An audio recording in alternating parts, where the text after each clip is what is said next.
Well, hi and Happy New Year. Happy Happy New New Year, Year. Robert. Happy New Year. We haven't seen each other in a couple of weeks, and then that means we haven't been here in a couple of weeks. We actually took some time off to enjoy the holiday season, family, friends, and we hope you did the same. So we are Robert Hilliard, and we aren't. He's Robert Hilliard. I am Whitney Wiley, and this is the State of Leadership, Simple and Beyond. And we want to welcome you to the first show of 2023. So, again, Happy New Year. We're going to be discussing self awareness today, but before we get started on that, we want to highlight some of the changes that we have for the program coming up, things that I think you will enjoy. Hopefully, you will enjoy. I think, Robert, you probably would agree that these are some things that, one, I have heard from some people about the program. And so this isn't necessarily to address anything that they've said, but to diversify the content a little bit and to have opportunities to bring people into what we are doing. So, what we're going to be doing, we'll still be here on Thursdays, 3 p.m. Eastern, 12 noon Pacific. We will be live most Thursdays, but there will be some times when we will have encore shows and rerun things that are of particular interest to you guys. But what we're going to be doing is on the first Thursdays of every month, I'm calling it a teaching, but it'll just be the basic discussion. We'll have a topic that we'll be discussing. And for the most part, they will be the principles of the simple leadership method. So we'll be talking about self-awareness, intentionality, mastery, purposefulness, leverage, and energy. And so we'll rotate those every month throughout the year. We'll be talking about them. We'll talk about the topics in the context of experiences of our own, those of clients, things that maybe are in the news related to that, etc. And then on the second Thursdays, we'll be focused on the things that are happening in the news. So up till now, we've been pretty much doing a lot of news related programs. And so we're going to feature those on the second Thursday. Although I will say this, regardless of what week it is, if something interesting is happening, we'll find a way to weave it into whatever's being talked about. And I have something that I want to weave into our discussion today about something that's happening in the news, something that hopefully all of us are paying attention to. We won't be addressing it from the perspective of what it is. And I'll just give you a little teaser right now. It's politics. We won't be addressing the political aspect. You knew it. You saw that coming, didn't you, Robert? We won't be addressing the political aspect. We'll be addressing it from the leadership aspect, as we do with anything that we're talking about, whether it's sports or politics or entertainment, what have you. We are looking for the leadership angle in the topics that we bring to you.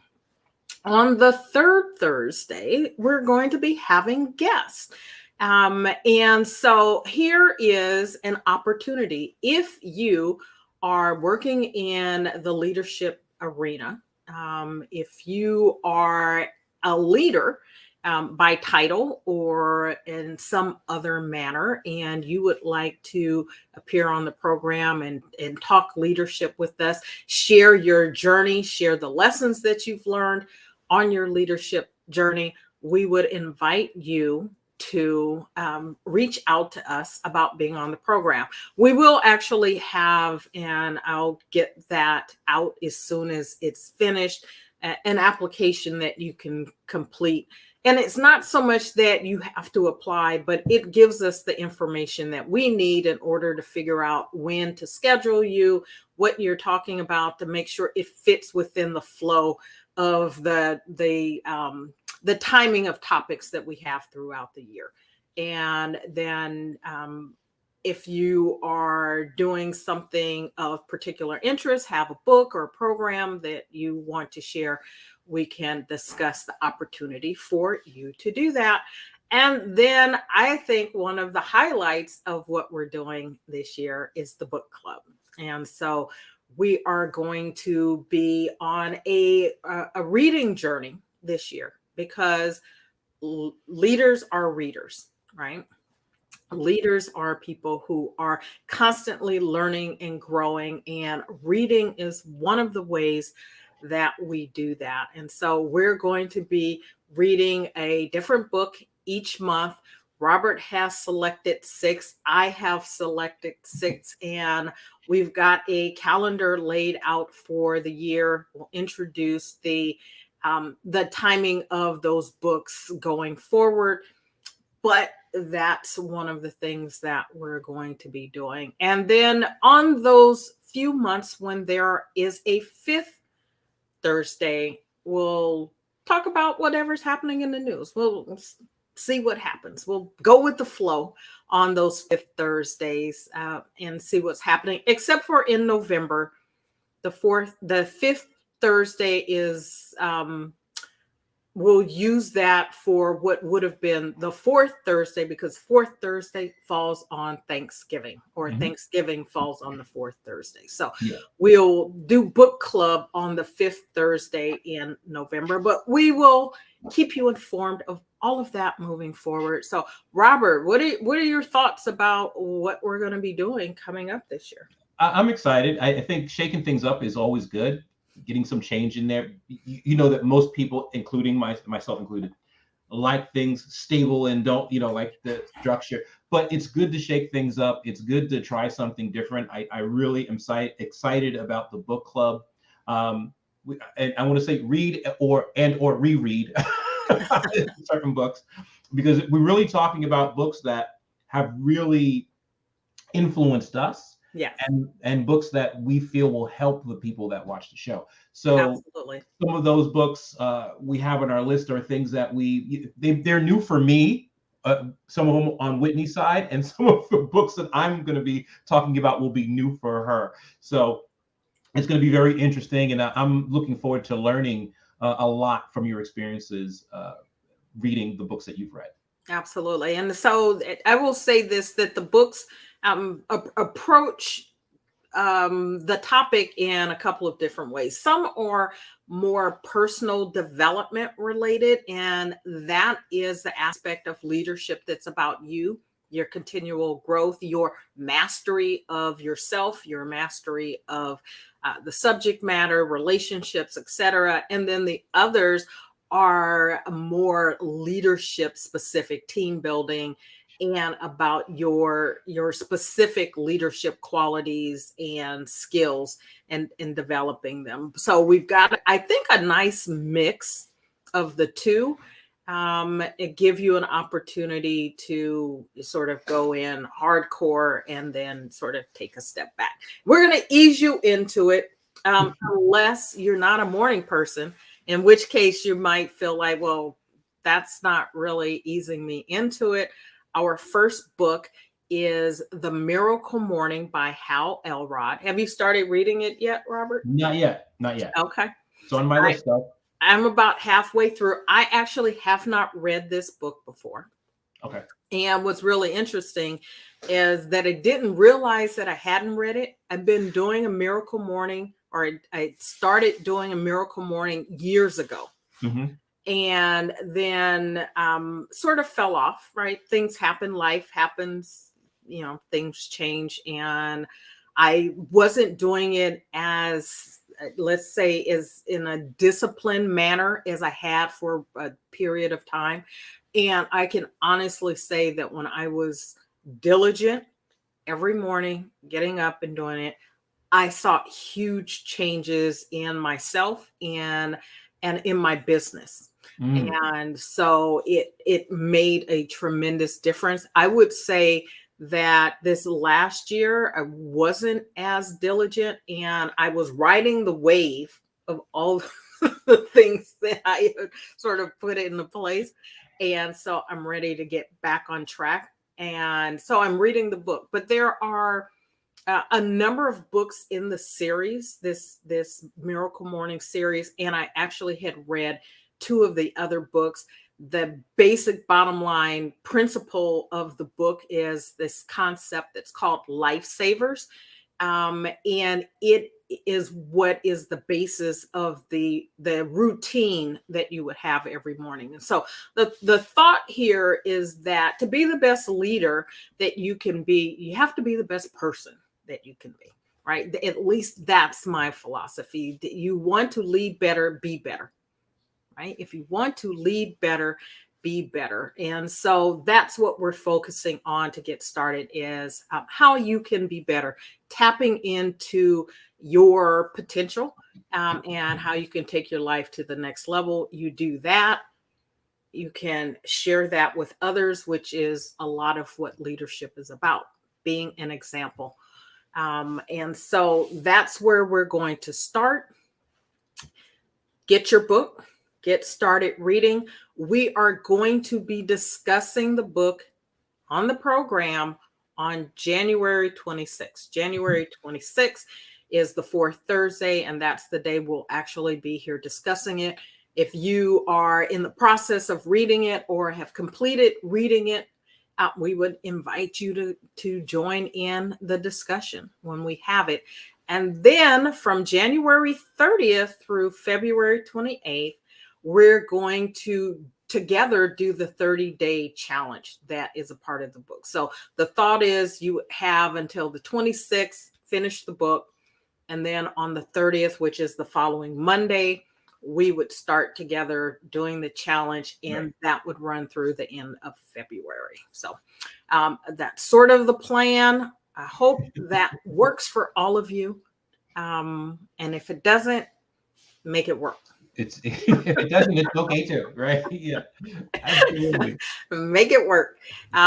So with that said, unless you've got anything else you want to say about the new structure or about the book, any questions you have, Robert, about the book before you get started reading it? No, I have it. I haven't started going through it yet, but I plan on doing that before the week is out. So I have like another 24 hours to get started. Well, who am I to question your process? So have at it. And so we're going to now shift and talk about something that I know is pretty important to the both of us as it relates to leadership. And for me, I'll speak for myself. You can't be an effective leader without self-awareness, right? It's one of the components of emotional intelligence, and we know how important emotional intelligence is to being an effective leader. And so it's the foundation that allows us to be authentic and open, right? Trustworthy, to be able to lead with purpose. And self-awareness allows us to know who we are and to explain, I think, our successes and failures, right? And being honest and open about all of that. And so no doubt, right? All of us have worked for or observed others who, particularly as leaders, we've thought, you don't seem to have a lot of self-awareness, right? And when you don't have that self-awareness, how you end up interacting with other people, how you end up impacting and influencing them or not, is affected by that lack of self-awareness. Or on the other side, the fact that you have great self-awareness is also noticed and appreciated by others. So your thoughts opening thoughts on self-awareness. This is a tricky topic because I think if you ask most people if they are self-aware, they will say that they are. But I think it boils down to a couple of things. And while you were speaking, this is one of those topics that I didn't do any research on because we do this all the time. And I work with clients on this constantly. But when you were talking, two things came to mind. It's really part of self-awareness is really knowing why you do certain things. What's the purpose behind certain actions that you're taking? And what drives those actions?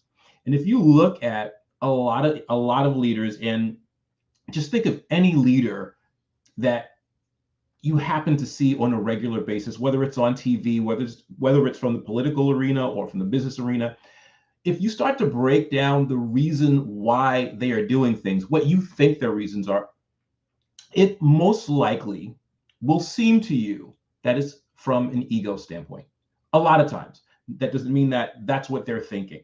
So knowing why you do things, if you're driven by ego and you're honest about it, you can make the shift. And so later on, I'll talk about how you can do that. But it's really about knowing why you do things and what's driving your need to do those things. You know, I agree with you. It's I think we talked about self-awareness, I don't know, maybe a year and a half ago. It's been a while, early on in the program. And I remember reading something that was saying that, speaking to your point, that if you ask people if they were self-aware, right, that the number of people who think they're self-aware is like really high, 80, 90, it's like extremely high. But the actual number of people who are is extremely low, right? And I think the reason for it, and would be interested in hearing your perspective on this, is our need to protect ourselves, right? To defend ourselves. So it's a self-defense mechanism. It's a self-protection mechanism. It flows out of the, I don't want to say the negativity bias, but the bias that we have for thinking that we're all that in a bag of chips, right? That I have it all together and other people, it's always other people. And by just shifting that, and I'm looking forward to hearing how you would, how you work with your clients or work, with yourself, how you shift that. But recognizing that it stems from this bias that we have to protect ourselves. And so often when we are short with people, our staff, or the way we interact with them isn't the best version of ourselves, because we are in fact protecting ourselves, if that makes any sense. I 100% agree. The only change that I would make is that it comes, it's exactly what I'm saying. It comes from an ego standpoint. Yeah. If you have a weak ego, you're going to look to protect it. If you think you have a strong ego, you're going to lead with that. When you realize that you don't need your ego, you will be authentic and vulnerable, and you'll use that to connect with people. So, and in and of itself, I want to say ego isn't a bad thing. Egos are Right. amazing tools. When you can use them to your benefit. It becomes a problem when it's the only tool you have in your toolkit, and you're not aware of how you're responding to your ego needs. That's when it becomes a problem. And when I work with my clients, first of all, it's really to point out, or see if they have any awareness as to whether or not their approach is beneficial to them. Right. For the most part, if someone's hiring me, they feel stuck. for the most part. I have some clients that come because they just want to be better, but a lot of times I get clients because they're stuck. Right. And the first thing is to create awareness is, look, well, what's going on right now? What behaviors do you have? What actions are you actually engaging in? And That what aren't are the, working for you. oh, yeah, and what are Yeah. the results you're getting? Why is that? So if you're getting bad results, I'll tell you a story. A long time ago, one of my relatives was having a problem with math, and this relative had a problem almost every grade. And every time I asked them about their issue, they said, "Well, it's the teacher." And I said, "Well, have you had the same teacher since elementary school?" And they were like, "Well, no." I said, "Well, speaking of math, what's the common denominator?" It's you. And I wasn't saying that to be flippant or rude, but it's like, well, you're not doing something, you're not getting good results because there's something in your formula that's not working for you. Let's take a look at whether it's not studying, whether it's not paying attention, whether it's maybe you just don't understand, and that's okay. But until you have that awareness and say, okay, I don't get these concepts. Maybe I need a tutor. Maybe I need to have some remedial training. Maybe I need to pay attention in class. Using this as an example, only then can you get the results. And that comes from being transparent and aware. So it's looking at what is going on. And a lot of things go into it. It could be habits that you have. And so each client I work with, it's an approach that I use. I approach it a little differently because maybe they have a habit where they're just using their mental models. They're not really paying attention to what they're doing. Maybe they have a bias that this is how leadership is supposed to be. I have a title and people are supposed to follow me regardless of what they think or how they feel. And it could be, maybe they don't have the knowledge to lead. And so we kind of look at it I work with them on different levels to find out, it's kind of like a diagnostic, what's the real issue here? And all of that is pointing to what results are you getting? If you're doing something and you're getting the same negative result, it's time to shake things up and try something differently.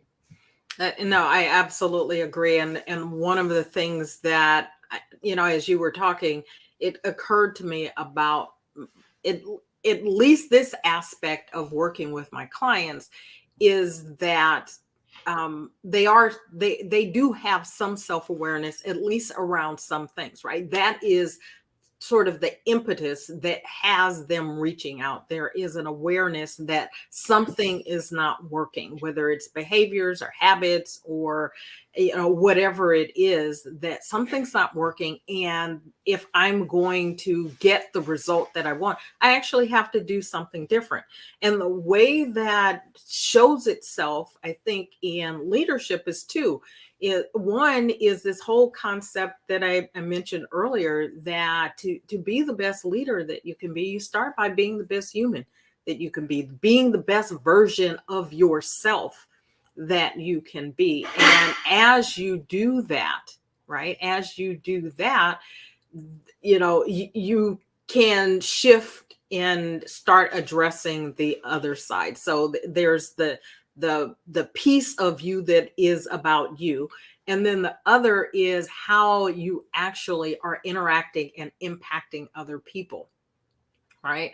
And so having some awareness around what you're doing and whether or not, again, going to your point, whether or not you're getting the results that you want. Are you getting from your team what it is that you are looking to get from your team?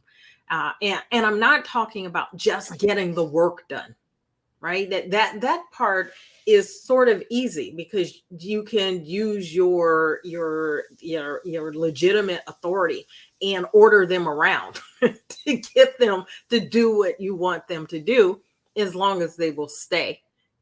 You can get them to do what you want to do.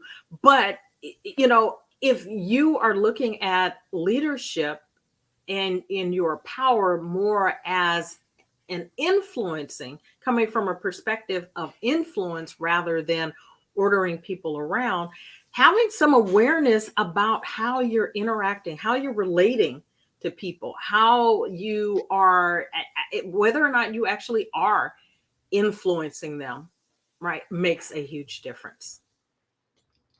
Absolutely. And there are a couple of ways you can do this. Feedback is a great way to do. I hear you pointing in that direction. Getting feedback, finding out why people are reacting to you the way they're reacting. Leadership is about inspiring other people to follow you. And one of the ways that you want to do that is to have something in common, a common goal that people can say, hey, I can get with this goal because it's going to benefit me in some way, whether it's on the job or in my personal life. But a lot of times people just are, and we talk about this, they just use legitimate power, which is their title, to make people, to coerce people to do things. And that is not the best way to do things. When people are just doing it to be compliant, more than 9 times out of 10, there's going to be some kind of negative backlash to that. So some of the work that I do is, there are really 2 main questions, 2 ways you can do this. Is monitor your thoughts. Your thoughts create your feelings create your actions, and your actions will give you results, right? They give you the results that you get. So really start by monitoring your thoughts, and you may not even be there, right? You may be focusing or running on autopilot. You and I talked about that a couple of episodes ago. Then really just question your actions. And then you can get at the motives behind those actions. Why did I do this? Why am I behaving this way? Is it because I feel threatened by someone, like you said? Is it because I feel like I need to protect my ego? Is it because I feel that person is too big for their britches? By the way, that's an ego function too. That's protecting your ego. So, or you may think, well, I believe that person should fall in line because I'm their boss. Really think about why you're behaving and interacting with people the way you are can be the start of really good self-awareness. And then think, did I get the result that I wanted? What was I arguing with my subordinate? How many subordinates feel that they need to argue with their boss? A lot don't. So if you're bickering with your subordinate, you really need to look at how you're contributing to that interaction. Because most people will respond to legitimate power. And if they're not, it's something that you're doing. I'll just say that. It may be them, but it's probably something that you're doing. Probably. I think you made good points. This concept of feedback and not always looking at things as resistance, right? Which is what happens a lot in organizations, leaders. When something is coming back, they just don't want to do that. They're resistant. And the bottom line is that resistance is feedback. And so your willingness, instead of categorizing it in a particular way, getting curious about it, right? Asking questions, being open and willing. That's the part that's about the self-awareness. Maybe it could be me. Maybe it's not, right? Maybe it's not, but your willingness, your openness to exploring the possibility shows a level of self-awareness and how what you're doing may be the effect of what you're doing may have on someone else. Yeah, and it's amazing to me how many people, well, it's actually not, now I'm thinking about it, won't go there. Leaders that won't go there. It's this sense of vulnerability that they have in order to admit certain things about their behavior. They're being vulnerable. And I'll give you a couple of, for instances. I had a boss a few years ago before I started my own company. And actually, he was one of the reasons why I did start my own company. We were having 2 things happened. We were in a meeting, and he actually got into an argument with a coworker because he attributed some work that I did to the CEO. And the coworker said, "No, that's Robert's work." And they went. I just sat there and watched them go back and forth and back and forth and back and forth and back and forth for like a good 5 minutes. It was really entertaining. And after it was all over, I went and I talked to my coworker. I said, "Well, why'd you do it?" Because she was like, "Because what he did was wrong." everybody knows that's your work.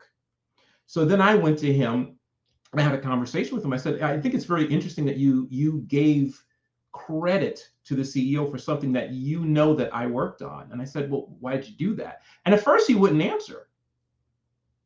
And then that's where you have that vulnerability. And I said, well, I really want to know, why you thought it was important to do that. He goes, well, because he thinks that he created it. I said, but he wasn't in the meeting. so it was this weird dynamic. And it's a point of data.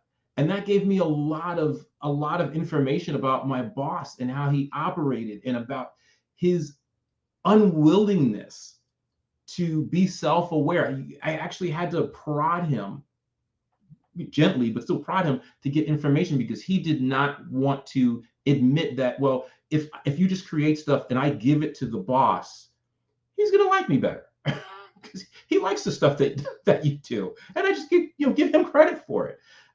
So it was one of those, wow. So I learned a really valuable lesson about leadership and how some, not all, how some leaders react. And that was not the first incident. There were other incidents where I would go to talk to him about something and he was really reluctant to reveal how he truly felt about things. Because and he said this to me at one point, he said, management, you should keep your feelings out of management, which I don't agree with. So it was very interesting. Yeah, I don't either. So feedback, right? And so there's feedback that comes just from the fact that you don't get the outcome that you desire. Mm-hmm. One, which means you need to have some clarity about what it is you desire, right? The outcome that you want. Asking for feedback from people, right? Directly asking for that feedback as well. Those you lead and others who are actually observing you in your leadership capacity. And so one of the things that has been, that I have seen as a challenge in organizations is when it comes to providing feedback to management and others, is that evaluation, that process doesn't include people that have actually observed people in their leadership capacity interacting with those they lead, or getting that feedback from the people that they lead. Is that a similar experience that you have, or an observation that you've had? Yes. So it's really interesting. What I found is people want feedback. This is going to sound really strange. When they feel they're ready to receive it, they don't want it when it's unsolicited. That's been and this is, I'm not saying that, I'm speaking in generalities here. But at one point in an organization that I worked with, they did 360-degree feedback. And nobody in this department did it for their boss. And the boss was like, well, I want you guys to do this. And they were like, just refusing to do it because it was a small department. And even though it was anonymous, they felt that the boss would know who said what. But what I pointed out to that leader was that that's feedback in and of itself. There's a trust issue there. You need to look into so you're getting feedback. You're not getting the feedback that's on that questionnaire, but you're getting feedback. And that was a new concept to them, that people's actions were actually something that they could look at as a source of data instead of, I feel bad because people won't trust me. Well, it's data. Use the data. Certainly their emotions and their feelings were legitimate, but work through those and use that as data. There's an opportunity to have that conversation with those folks. On the flip side of that, I've noticed, like my example with my former employer, when it's unsolicited, they didn't want it. And it wasn't, and here's the thing, feedback is always good. Even if you don't particularly like the message, it gives you something to go on. Yeah. And look, there's a way that we can deliver it in a humane way. I know the internet has made this a sticky subject because, you know, being anonymous is giving people superpowers where they can Yes. troll Yeah. people and give feedback in the rudest way possible, or for their own gain. That shouldn't be what feedback is for. It should be to help somebody else. So that's my philosophy.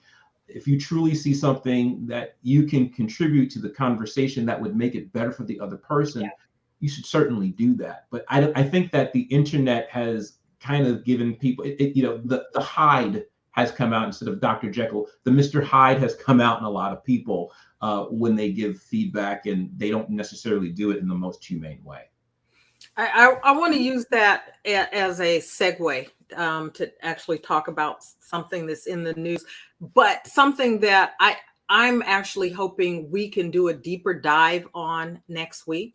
And it is this whole Speaker of the House scenario that's going on in Washington, D.C. right now. And again, not about the politics. No, we don't do not care. Do not care about the personalities involved and any of the underlying politics that is a part of this. But as I've been watching this unfold, for in particular the last couple of days, but really for a period of time longer than that. Just real quickly, Kevin McCarthy, a Republican representative from the state of California, has been the House minority leader for the past few years. When the House gained the majority in the midterm election, the expectation was that, and there was a vote of the Republican Party to make him the Speaker of the House with the new Congress. And when the voting started 2 days ago, that did not happen. No. Right. And so some of what has transpired and that I've been watching is how, as it relates to this topic about feedback, there doesn't seem to be a willingness. One, I'm going to say Kevin McCarthy lacks self-awareness. This, I'm just going to jump out and say that this is my opinion. I have watched him since he was, in California politics and has moved up. He has moved into the leadership, and rightly so. It is a process that's done by consensus or majority vote, and the Republican Party can do anything it wants, as can the Democratic Party, in terms of electing its leaders. Because someone has a title, and this is something that we talk about all the time, just because someone has a title doesn't make them a good or an effective leader. And what I have observed over the course of a little bit is Mr. McCarthy's, Kevin McCarthy's willingness to like give away the store in pursuit of this position, this title. I don't think serves him well as the leader. Ultimately, he's not going he's not going to be able to lead. And the feedback, and this is what I want to focus on here today, and we can get into this in a broader discussion next week, but the feedback is that many members of his caucus do not trust him. He has shown himself to be unprincipled, right? Shifting with the sands in order to get what he wants.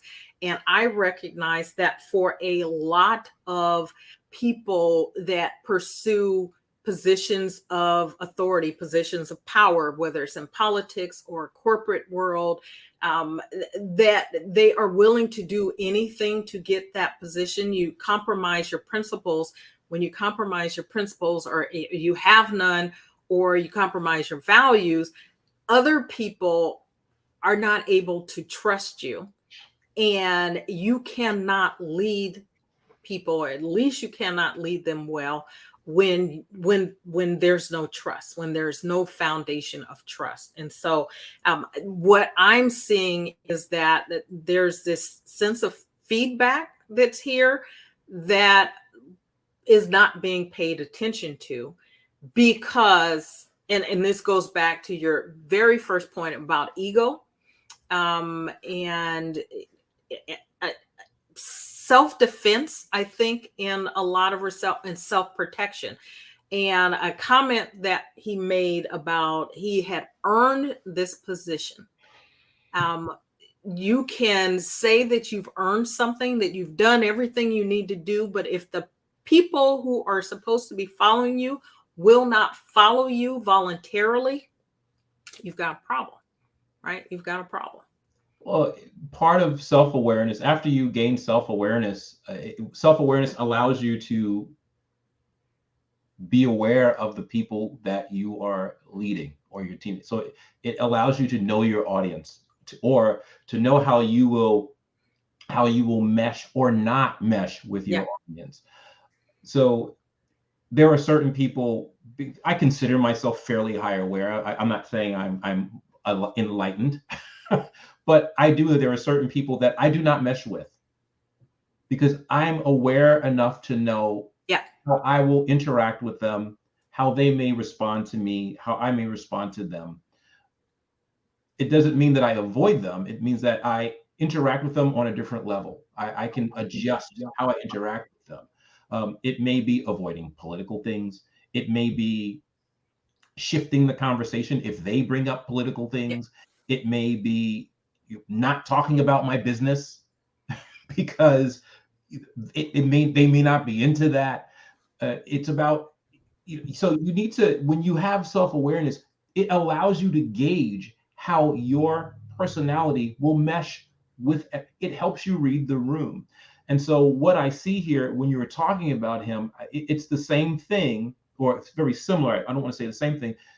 It's similar to the boss going, why won't anybody fill out this 360? Yes. Why won't they elect me? Why aren't you voting for me?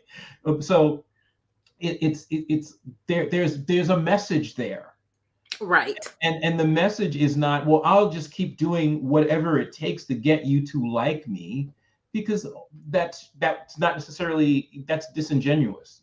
So so there's a message there, and how you respond to that message really says a lot about your leadership. And this brings up another funny anecdote. I remember there was a person that worked at the job who was very skilled at complimenting leaders, to the point where she was able to raise it, just get these positions in an organization. And my boss was baffled as to how this person does it, and he would come in and sing this person's praises all the time, but he was just baffled as to how this person did it. And then he was in a meeting, and he said, I know how this person does it. I said something and they agreed with everything I said. Then the other person on the other side of the argument, that she agreed with everything that they said. I said, so they have no integrity. I just made a joke. I wasn't being not judgmental, just I said a joke. I was like, so she has no integrity. And he was like, I didn't think of it that way. I was like, well, what is it? Because if you're, whose position will she ultimately take? Right. Is she saying these things to make you both feel good, and therefore make her feel good about the conversation? Then that's not a good thing. So, it was really interesting to watch him try to work out. Certainly, this person, used their emotional intelligence. They were able to, suss out what was important to people, whether it was compliments, whether it was doing good work for that person, what values they had, and was able to do that. But when it came to this thing, I was like, well, that's not necessarily a good thing. As a leader, you need to have a stance. and you need to compromise. You can't be like, well, everything you're saying is correct and everything you're saying is correct. It could be parts of this is correct, parts of Right. Right. how can we bridge that gap? What commonalities do we have? And let's start from there. Not everything you're saying is Absolutely, because if people don't know where you stand, right, it's difficult for them to get behind you or get with you. And ultimately, your role as leader is to move, is to be a part of moving this group of people to a particular place, whether it's the vision or getting work done, whatever it is. And if you can't do that, then what are you doing ultimately? So and again, getting, paying attention, reading the room, right, paying attention to what people are telling you with their thoughts, words, and deeds are vitally important in order for you to be able to make some changes, some shifts within yourself or whatever. So before we wrap up, any other thought you have on things that you can do, or things that one would do to improve their self-awareness, their level of self-awareness? I said some of the big ones. I think one of the things you can do is, and people are, some people like this idea, some people don't. Journaling is great. When you're looking at how you're interacting with others. Certainly, you don't have to do it every night. It's good if you do, and can be very powerful if you do that. But if you're looking at how you're interacting with others, really journal. Ask yourself some of the questions. Why? The why question. Why did I react this way? Why are they reacting this way? And what am I doing that's prompting this reaction or this result? And that's a really good start to and when you, and of course I mentioned before, when you get to the why, what's motivating me to do that? The motivation, is it ego? Do I feel, and be honest with yourself. That's and look, it can be really hard to do that. It can be really hard to be, I struggle with it. Am I feeling vulnerable? But sometimes you have to just be, why am I doing this? I feel threatened by this person, or I feel that this person is out to get my job. Whatever it is that comes up, be honest with yourself. Yeah. And look at, okay, this is the result I get. Is it beneficial to you? Is it getting you what is it getting you what you want? Is it taking you where you want to go? And if not, you need to really look at your thoughts around that and your behavior. So absolutely, I couldn't have said that better myself. I would add meditation as part of that, right? And that goes with the asking the questions. And so asking the questions, and I don't think there's probably any better question asked than why. What's motivating me? Why? Right? What is this? Why? And keep asking why until you get to the answer. And we'll start off with a very surface level, but why is that important, or why does that matter, right? And just keep asking the question, and then be willing to sit until you are, as Robert said, honest with yourself, honest enough with yourself to get to the heart of the matter. And the more you can do that, right, the more you'll be able to address what isn't working or what isn't serving you. But until you can get to the heart of the matter, you're going to be hard pressed to do that. So meditation and journaling, which I'm going to take this back to book club as we wrap this up. Meditation and journaling are part of the components of the miracle morning. So I had mentioned earlier this concept called life savers.